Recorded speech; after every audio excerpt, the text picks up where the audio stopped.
ہر طرح کی تعریف اللہ کے لیے ہے، ہر طرح کی تعریف اللہ کے لیے ہے جو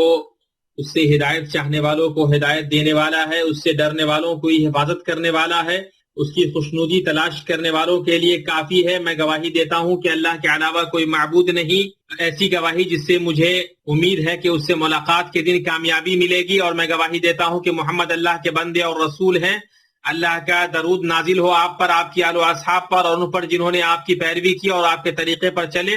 اور بہت زیادہ سلامتی نازل ہو۔ اما بعد، میں خود کو اور آپ کو اللہ تعالیٰ کے تقوی کی وحدانیت، غیروں کے بجائے صرف اسی کی عبادت کرنے، اپنے دین کو مضبوطی سے تھامنے اور اس پر ثابت قدم رہنے کی وصیت کرتا ہوں، کیونکہ اللہ کا وعدہ ہے کہ جو اللہ کا تقوی اختیار کرے گا اس کے لیے عزت و غلبہ ہے، اور نافرمان ظالموں کے لیے ذلت و محرومی ہے۔ اللہ کے بندو، اللہ اور آخرت کے گھر کی جستجو کرنے والے کی طلب اور اس کا سفر دو بندشوں کے ذریعے ہی درست ہو سکتا ہے۔ اپنے دل کو اپنے طلب اور مطلوب میں محبوس رکھے اور اسے دوسری طرف ملتفت ہونے سے روکے، اپنی زبان کو غیر مفید چیزوں سے روکے اور اسے اللہ کے ذکر اور ایسی چیزوں میں مشغول رکھے جو اس کے ایمان اور معرفت میں اضافہ کرے۔ اپنے اعضاء و جوارح کو معاصی اور شہوات سے روکے اور اس کو واجبات اور مندوبات میں لگائے رکھے، چنانچہ وہ بندش سے الگ نہ ہو حتیٰ کہ اپنے رب سے ملاقات کر لے۔ تو ایسی صورت میں یہ بندش اسے قید سے آزاد کرا کے ایک وسیع اور پاکیزہ ترین فضا میں پہنچائے گی، اور اگر وہ ان دونوں بندشوں پر صبر نہیں کرے گا اور ان دونوں سے بھاگ کر شہوت کی فضا کی طرف جائے گا تو دنیا سے نکلنے کے بعد انجام کار اسے ہولناک قید نصیب ہوگا۔ دنیا سے ہر جانے والا یا تو قید سے چھٹکارا پانے والا ہوگا یا قید میں پہنچنے والا ہوگا۔ مومنو، مسلمانوں، اللہ سبحانہ و تعالیٰ کی اپنے انسان بندے پر رحمت میں سے یہ ہے کہ اللہ نے انسان کو یوں ہی بیکار نہیں چھوڑا ہے، بلکہ اس کے لیے ایسی روشنی بنائی ہے جس سے ہدایت پائے، ایسی قوت عطا کی ہے جس پر بھروسہ کرے، ایسا ہتھیار بنایا ہے جس سے دفاع کیا جائے۔ چنانچہ اس نے اپنے انبیاء اور رسولوں کو خوشخبری دینے والا اور ڈرانے والا بنا کر بھیجا، اور اسے اللہ کو مضبوطی سے پکڑنے اور اس سے مدد طلب کرنے والا حکم دیا، اور اسے اس تقوی پر ابھارا جو تمام برائیوں سے روکتی ہے، اور اسے اس تقوی پر ابھارتی ہے، اور اسے اس تقوی پر ابھارا جو تمام برائیوں سے روکتی ہے۔ تقوی وہ احساس ہے جو مومنین کے دل میں پیدا ہوتا ہے، تو اس کے اثرات اعضاء پر ظاہر ہوتے ہیں، جو اسے اللہ کے پاس موجود اجر اور اس کے حصول یابی کی کوشش کرنے کی طرف راغب کرتا ہے، اللہ کی خشیت اور ناراضگی کے بارے میں بتاتا ہے، اس کے اندر پیدا کرتا ہے، چنانچہ وہ اللہ کی نافرمانیوں سے دور رہتا ہے، کیونکہ تقوی ایک ایسی ایمانی پختگی اور نفسیاتی قوت ہے جو اللہ کی نافرمانی میں پڑے یا اس کی فرائض کے انجام دہی میں کوتاہی کے لیے راضی نہیں ہوتا ہے۔ تقوی مومن کو سیدھے راستے اور درست منہج پر چلاتی ہے، یہاں تک کہ وہ قرار اور نعمت والے گھر تک پہنچ جاتا ہے۔ اللہ سبحانہ و تعالیٰ نے اپنے تمام اول و آخر مخلوق کو حکم دیا کہ وہ اس سے ڈرے، اور مومنوں کے بطور خاص تقوی کا حکم دیا، اور واقعی ہم نے ان لوگوں کو جو تم سے پہلے کتاب دیے گئے تھے اور تم کو بھی یہی حکم کیا کہ اللہ سے ڈرتے رہو۔ اہل علم فرماتے ہیں یہ آیت پورے قرآن کی آیتوں کی چکی ہے، کیونکہ تمام آیتیں اس کے گرد گھومتی ہے، تو کوئی ظاہری یا باطنی جلد یا دیر ملنے والی بھلائی نہیں ہے، مگر اللہ کا تقوی ہی وہاں تک پہنچانے والا راستہ اور اس تک لے جانے والا ذریعہ ہے۔ اس طرح کوئی جلد یا بدیر پہنچنے والی یا ظاہری باطنی برائی نہیں ہے، مگر اللہ تعالیٰ کا تقوی ہی اس سے محفوظ رکھنے اور اس کے ضرر سے نجات کا مضبوط بچاؤ اور پختہ قلعہ ہے۔ اللہ کے بندو، اللہ سبحانہ و تعالیٰ کا تقوی یہ ہے کہ اللہ کی عبادت اس کے احکام کی بجا آوری کر کے اور اس کے منہیات کو چھوڑ کر کی جائے، اور بندہ اللہ کی سزا سے ڈرنے والا اور جو جزا اس کے پاس ہے اس کی امید رکھنے والا، اللہ سبحانہ کے لیے عاجزی اختیار کرنے والا، اس کے حرمات کی تعظیم کرنے والا، اور اللہ سبحانہ اور اس کے رسول سے سچی محبت رکھنے والا ہو۔ قرآن کریم میں 250 سے زیادہ مقامات پر تقوی کا ذکر آیا ہے، بلکہ ایک آیت ہی میں تقوی کا حکم 2 یا 3 بار دہرایا گیا ہے۔ اللہ تعالیٰ کا فرمان ہے، اے ایمان والو، اللہ سے ڈرتے رہو، اور ہر شخص دیکھ بھال لے کہ کل قیامت کے واسطے اس نے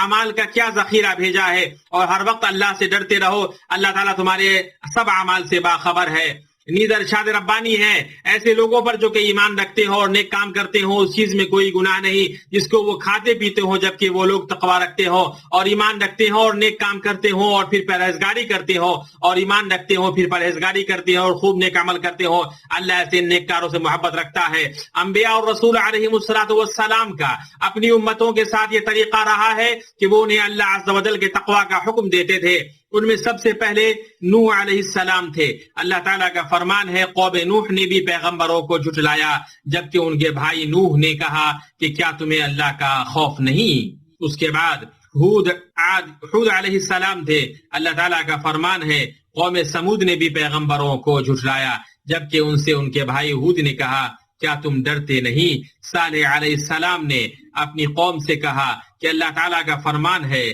قوم سمود نے بھی پیغمبروں کو جھٹلایا جبکہ ان سے ان کے بھائی صالح نے کہا کیا تم ڈرتے نہیں۔ لوط علیہ السلام نے اپنی قوم سے کہا اللہ تعالیٰ کا فرمان ہے قوم لوط نے بھی پیغمبروں کو جھٹلا دیا جبکہ ان سے ان کے بھائی لوط نے کہا کیا تم ڈرتے نہیں۔ شعیب علیہ السلام نے ایکا والوں سے کہا اللہ تعالیٰ کا فرمان ہے ایکا والوں نے بھی پیغمبروں کو جھٹلا دیا جبکہ ان سے ان کے بھائی شعیب نے کہا کہ کیا تمہیں ڈر خوف نہیں۔ اللہ تعالیٰ کا تقوی ہر برائی سے حفاظت کا باڑ اور شیطان کا فتنوں سے بچاؤ ہے۔ اللہ تعالیٰ کا فرمان ہے جو لوگ متقی ہیں جب ان کو شیطان کی طرف سے کوئی وسوسہ پیدا ہوتا ہے تو چونک پڑتے ہیں اور دل کی آنکھیں کھول کر دیکھنے لگتے ہیں۔ تقوی دنیا میں آسمان اور زمین کی برکتیں لاتا ہے۔ اللہ تعالیٰ کا فرمان ہے جو لوگ متقی ہیں جب ان کو شیطان کی طرف سے کوئی وسوسہ پیدا ہوتا ہے تو چونک پڑتے ہیں اور دل کی آنکھیں کھول کر دیکھنے لگتے ہیں۔ تقوی دنیا میں آسمان اور زمین کی برکتیں لاتا ہے،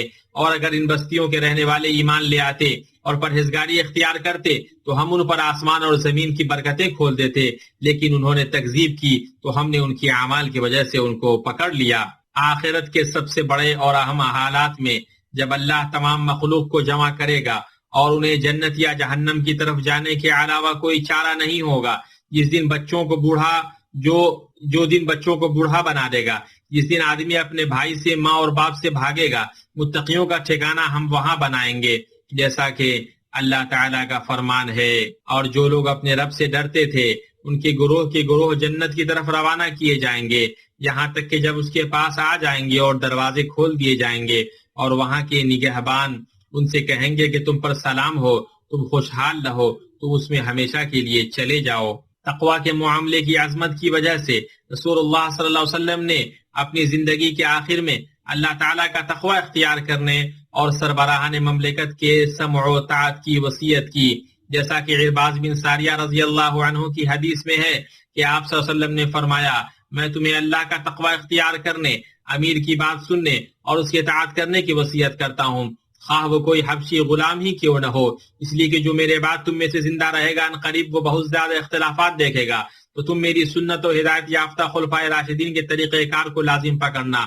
اور اسے دانتوں سے مضبوط پکڑ لینا، اور دین میں ایجاد کردہ نئی باتوں سے بچتے رہنا، اس لیے کہ ہر نئی بات بدعت ہے اور ہر بدعت گمراہی ہے۔ اس حدیث کو امام احمد، ابو داؤد، ترمذی نے روایت کیا ہے، اور امام ترمذی نے کہا ہے کہ حدیث حسن صحیح ہے۔ ابن رجب حنبلی رحمہ اللہ فرماتے ہیں یہ دونوں الفاظ دنیا اور آخرت کی سعادت کو یکجا کرتے ہیں۔ جہاں تک تقوی کی بات ہے تو وہ متقیوں کی دنیا اور آخرت دونوں کی سعادت کا ضامن ہے، اور جہاں تک مسلم حکمرانوں کی سمع و طاعت کی بات ہے تو اس میں دنیا کی سعادت ہے اور اس کے ذریعے لوگوں کی زندگیوں میں ان کے مفادات کی درستگی ہوتی ہے، اور اسی سے وہ اپنے دین کے غلبہ اور اپنے رب کی اطاعت کے لیے مدد طلب کرتے ہیں۔ اللہ کا تقوی اختیار کرو اے مسلمانوں، اور جان لو کہ تقوی وہ سب سے خوبصورت لباس ہے جس سے بندہ آراستہ ہوتا ہے، اور وہ سب سے بہتر کھانا ہے جس کو زاد راہ بناتا ہے۔ اللہ تعالیٰ کا فرمان ہے اور بہترین لباس تقوی کا لباس ہے۔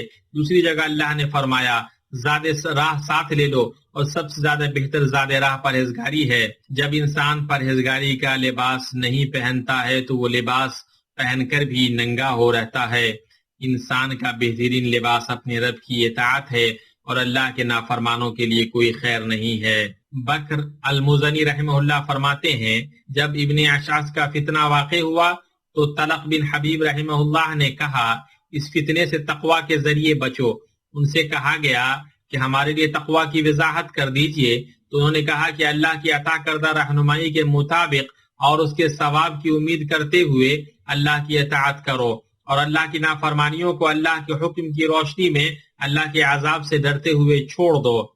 امام ذہبی رحمہ اللہ فرماتے ہیں سب سے اچھوتا اور جامع کام کرو، عمل کے بغیر تقوی نہیں ہے، علم اور اتباع سے ہٹ کر عمل نہیں ہے، اللہ کا اخلاص نہ ہو تو عمل کا کوئی فائدہ نہیں ہے۔ یہ کہے جانے کے لیے نہیں کہ فلاں نے سمجھ کی وجہ سے معاصی کو چھوڑ دیا، کیونکہ معاصی سے اجتناب کرنا اور اس کی معرفت کا محتاج ہو جائے گا، اور معاصی کو چھوڑنا اللہ کے خوف کی وجہ سے ہونا چاہیے، کسی کی تعریف کے لیے نہیں۔ جس نے اس نسخے پر ہمیشگی برتی وہ کامیاب ہوا۔ آپ رحمہ اللہ کی بات ختم ہوئی۔ ایک آدمی نے میمون بن مہران رحمہ اللہ سے کہا،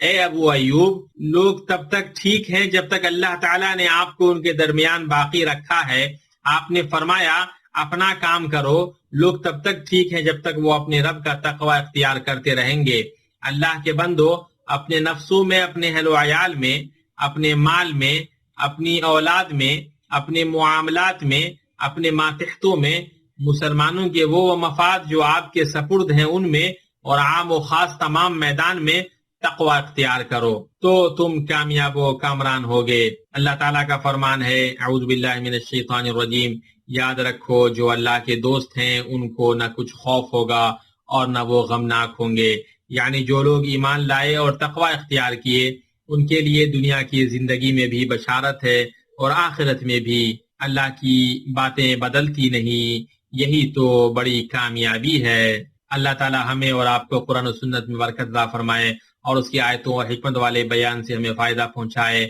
میں اپنی یہ بات کہہ رہا ہوں اور اللہ عظمت و طاقت والے سے مغفرت طلب کرتا ہوں، اپنے لیے، آپ کے لیے اور تمام مسلمانوں کے لیے، ہر طرح کے گناہ اور خطاؤں سے۔ تم بھی اس سے مغفرت طلب کرو، بے شک وہ توبہ کرنے والوں کو معاف کرنے والا ہے۔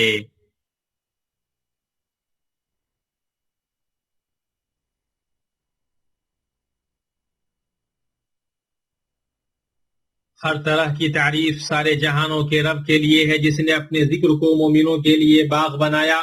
اور اپنی مناجات کو متقیوں کے روحوں کی غذا اور اظہار عاجزی کو تقوی شعاروں کے لیے باعث اعزاز بنایا۔ میں اس کی حمد بیان کرتا ہوں، اس کی نعمتوں پر اور اس کے کرم کے ذریعے مزید مانگتا ہوں۔ درود و سلام نازل ہو اور رحمت للعالمین بنا کر بھیجے گئے ہمارے نبی اور پیشوا، سارے جہانوں کے رب کے رسول ہمارے نبی محمد پر اور ان کی تمام آل و اصحاب پر۔ اما بعد، میں آپ کو اور اپنے آپ کو اللہ کا تقوی اختیار کرنے، دین اسلام کو مضبوطی سے تھامنے،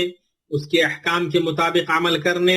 اس کے طریقے سے ہدایت حاصل کرنے، اس کے فضائل سے مزین ہونے اور اس کی حدوں پر رک جانے کی وصیت کرتا ہوں۔ اس امت کی ہر طرح کی کامیابی، سب شان و عظمت، تمام قسم کی عزت اور فتح و حمایت اس کے دین اور اسلام کی وجہ سے ہے۔ اللہ تعالیٰ کے تقوی کے ذریعے ہی قیامت کے دن کی نجات اور جنت کی کامیابی ہے۔ اس دنیا میں تقوی مومن کا ہتھیار ہے اور اپنے رب سے ملاقات کے وقت سب سے بہترین توشہ ہے۔ دنیا اور آخرت کی مصیبتوں سے نجات ہے، دلانے والا ہے۔ جس نے اللہ کا تقوی اختیار کیا، اللہ اس کی حفاظت کرے گا۔ جو اس کی اطاعت کرے گا، اللہ اس سے راضی ہوگا اور اس کو راضی کر دے گا۔ درود و سلام بھیجو اللہ کے بندو، درود و سلام بھیجو متقیوں کے امام اور تمام مخلوقوں کے سردار پر، جیسا کہ اللہ تعالیٰ نے تم کو حکم دیا ہے۔ اللہ تعالیٰ کا فرمان ہے، اللہ تعالیٰ اور اس کے فرشتے اس نبی پر رحمت بھیجتے ہیں۔ اے ایمان والو، تم بھی ان پر درود بھیجو اور خوب سلام بھی بھیجتے رہا کرو۔ اے اللہ، درود و سلام نازل ہو تیرے بندے اور رسول ہمارے نبی محمد پر۔ اے اللہ، تو خلفائے راشدین اور ہدایت یافتہ امام ابو بکر، عمر، عثمان، علی اور بقیہ تمام صحابہ کرام، امہات المومنین، آپ کی بیویاں، قیامت تک ان کی اچھی طرح پیروی کرنے والوں سے راضی ہو جا۔ ان کے ساتھ تو ہم لوگوں سے بھی راضی ہو جا، تو اپنے کرم و احسان سے اے ارحم الراحمین۔ اے اللہ، اسلام اور مسلمانوں کو غلبہ عطا فرما، گمراہ مسلمانوں کو ہدایت دے، دین کے دشمنوں کو تباہ کر، دین کے قلعوں کی مدد فرما اے رب العالمین۔ اے اللہ، تو ہمیں مہنگائی، وبا، سود، زنا، زلزلہ، مصیبتوں، ظاہر و باطن کے برے فتنوں، خاص طور سے ہمارے ملک سے اور عام طور سے تمام مسلم ملکوں سے دور فرما۔ اے اللہ، تو امن و استقرار کو ہمارے ملک میں دوام عطا فرما، ہمارے امام اور حاکم خادم الحرمین شریفین اور ان کے ولی عہد کو ہر طرح کی برائی سے بچا اور ان کو اس چیز کی توفیق دے جس میں لوگ اور ملک کی بھلائی ہے۔ اے اللہ، امن و استقرار کو تو تمام مسلم ملکوں میں پھیلا دے، ان کے امام اور حکمرانوں کی اصلاح فرما، ان کو سلامتی کے راستے کی ہدایت دے، ان کو اندھیرے سے روشنی کی طرف لے جا، تو ہر چیز پر قادر ہے۔ اے مصیبت کو دور کرنے والا، اے مصیبت کو دور کرنے والا، اے مصیبت کو دور کرنے والا، دعاؤں کو قبول کرنے والا، وسیع فضل اور جود و کرم والا، ہم پر بارش برسا اور ہمیں مایوسیوں میں سے نہ بنا۔ اے اللہ تو ہم پر برسنے والا بادل بھیج اور موسلادھار، اے اللہ تو ہم پر برسنے والا بادل بھیج اور موسلادھار بارش برسا، جن سے تو ہمارے لیے اناج اور پیڑ پودے ہوگا، مونی والے باغات ہوگا۔ اس بارش سے تمام کھیت کھلیان اور پانی کی جگہوں کو بھر دے۔ تو ہمارے لیے قسم قسم کی خوشنما چیزیں ہوگا۔ اے اللہ تو ہمارے لیے قسم قسم کی خوشنما چیزیں ہوگا۔ اے اللہ تو ہم پر بارش نازل فرما، ازہد مفید، مددگار، بہترین انجام والی، جو شادابی لائے، نفع آور ہو، کسی ضرر کا باعث نہ ہو، جلدی آئے، دیر نہ کرے۔ اے اللہ تو اپنے بندے ملک چوپایوں پر اپنی رحمت کو پھیلا دے، مردہ زمینوں کو زندہ کر دے۔ اے اللہ تو اپنے بندوں پہ بارش نازل فرما، اے اللہ تو اپنے بندوں پہ بارش نازل فرما، اے اللہ تو اپنے بندوں پہ بارش نازل فرما، تو اپنے چوپایوں کو پر بارش نازل فرما، تو اپنی رحمت کو پھیلا دے، تو اپنی مردہ زمینوں کو زندہ کر دے، تو ہر چیز پر قادر ہے۔ اے اللہ تو اپنے بندوں کو چوپایوں کو پانی پلا، مردہ زمینوں کو زندہ کر دے، تو ہر چیز پر قادر ہے۔ اے اللہ کے بندو، اللہ تعالیٰ تمہیں عدل و احسان کا حکم دیتا ہے اور قرابت داروں سے صلہ رحمی کرنے کا اور فحش و منکر چیزوں سے بچنے کا حکم دیتا ہے، تاکہ تم نصیحت حاصل کرو، اللہ کا ذکر کرو، اللہ تعالیٰ تمہیں یاد کرے گا اور ان کی نعمتوں پر شکر ادا کرو۔ اللہ کا ذکر بہت بڑی چیز ہے اور جو تم کر رہے ہو اس کو اللہ تعالیٰ جان رہا ہے۔